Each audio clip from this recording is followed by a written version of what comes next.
I have never seen a human being as drunk as my rabbi was on Purim to this day.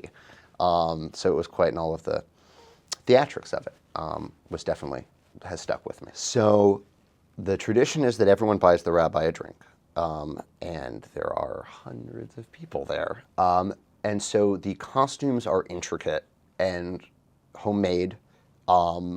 Some of them purposely are poking fun at things politically. Sometimes it's just a fun costume.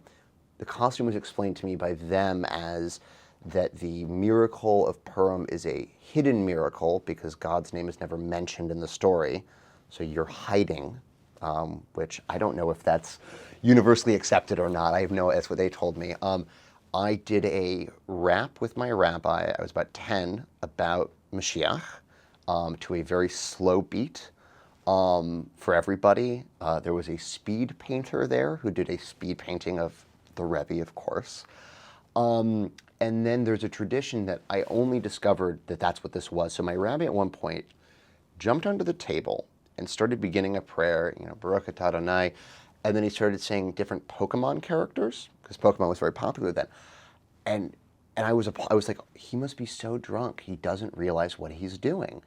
And then 2 weeks ago, I was reading a book called Vagabond Stars about the Yiddish theater, and they were talking about Purim plays and the Purim rabbi.